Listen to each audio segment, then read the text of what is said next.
दोस्तों, क्या आप जानते हो कि आप अपनी सुबह की सोच से अपनी लाइफ में वो अट्रैक्ट करते हो जो आप चाहते हो।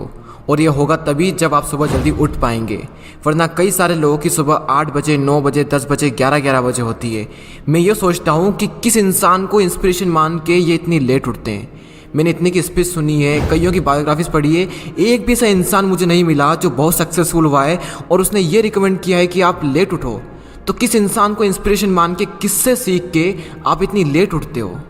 दोस्तों, सुबह आपकी ज़िंदगी का सबसे इम्पोर्टेंट पार्ट है और अगर आप उसे ही नहीं जी रहे हो तो क्या फ़ायदा ज़िंदगी जीने से। दोस्तों, इस वीडियो को आगे बढ़ाने से पहले मैं आपको एक कहानी सुनाना चाहूँगा। ये कहानी है नॉर्मन कजिन की। नॉर्मन कजिन जो कि एक फिलोसोफर थे और उन्हें ब्लड कैंसर की शिकायत थी। उनके डॉक्टर ने उन्हें कह दिया था कि अब आप ज़्यादा दिन जिंदा नहीं रह पाएंगे। उन्होंने अपने आप से एक कमिटमेंट किया कि मैं अपने माइंड की पावर से ठीक होकर दिखाऊंगा और इसके लिए उन्होंने डेली मेडिटेट करना शुरू किया। और मेडिटेट करते टाइम वे हर वक्त सिर्फ इसी चीज़ को विजुलाइज करते कि लाखों करोड़ों की संख्या में मेरे शरीर में वाइट ब्लड सेल्स प्रोड्यूस हो रही है और उन कैंसर की सेल्स को ख़त्म कर रही है। वे डेली इसकी प्रैक्टिस करते और हर वक्त सिर्फ इसी चीज़ को विजुलाइज करते रहते थे।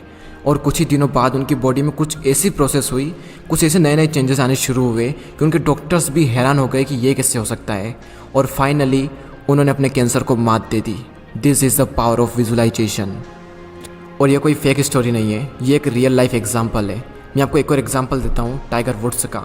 टाइगर वुड्स जो कि गोल्फ के महान प्लेयरों में से एक हुए हैं। गोल्फ के अंदर जितना पोटेंशियल उनके अंदर है शायद ही किसी में होगा। एक बार उन्होंने अपने इंटरव्यू में कहा था कि जब भी वो शॉट मारते हैं तो जल्दबाजी नहीं करते हैं। पहले वो होल को देखते हैं, फिर बॉल को देखते हैं, होल को देखते हैं, बॉल को देखते हैं और उन दोनों को तब तक देखते रहते हैं जब तक कि उनके माइंड में एग्जैक्ट क्लियर पिक्चर क्रिएट नहीं हो जाती कि वो बॉल उस होल के अंदर जा रही है। उन्होंने कहा था कि वो तब तक विजुलाइज करते हैं जब तक कि उनके माइंड में एग्जैक्ट क्लियर पिक्चर क्रिएट नहीं हो जाती। और जब भी वे शॉट मारते हैं शायद ही कभी ऐसा होता होगा कि वो बॉल उस होल के अंदर न जाती हो। This is the power of visualisation. अब सवाल ये आता है कि हम कैसे इसे अपनी लाइफ में अप्लाई कर सकते हैं और सुबह के टाइम ही क्यों? दोस्तों, सुबह के टाइम आपकी कंसंट्रेशन पावर सबसे पीक स्टेट पर होती है। उस टाइम जो भी आपके दिमाग में जाता है वो छप सा जाता है। इसीलिए मैं सुबह के टाइम आपको रिकमेंड करूंगा कि आप इस टेक्निक का यूज़ करें। हर इंसान के गोल और हर इंसान के ड्रीम्स अलग अलग हैं, इसीलिए हर इंसान अपने ड्रीम के अकॉर्डिंग उसको विजुलाइज करें। फॉर एग्जाम्पल, अगर आपका ड्रीम है बिजनेस करना तो सिर्फ ये विजुलाइज ना करें कि आप बिजनेसमैन बन चुके हो, बल्कि ये भी विजुलाइज करें कि आपका जो प्लान है उस प्लान पर आप काम कर रहे हो और उस काम को कंप्लीट कर चुके हो, ये भी विजुलाइज करें। क्योंकि आज से 4500 साल पहले भगवत गीता में कई बात कभी भी गलत नहीं हो सकती।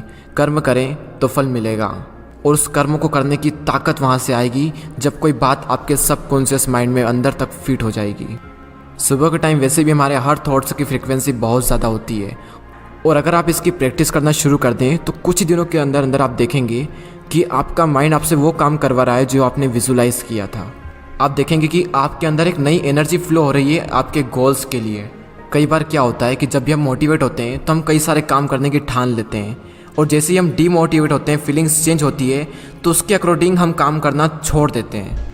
और अगर आपने इसको विजुलाइज करना शुरू कर दिया, उसके बाद आपकी फीलिंग अच्छी हो या फिर बुरी हो, आपका सबकॉन्शियस माइंड आपसे वो काम करवा के ही रहेगा। आई होप कि आप सभी इस वीडियो को हल्के में नहीं लेंगे और इस टेक्निक को ट्राई करेंगे।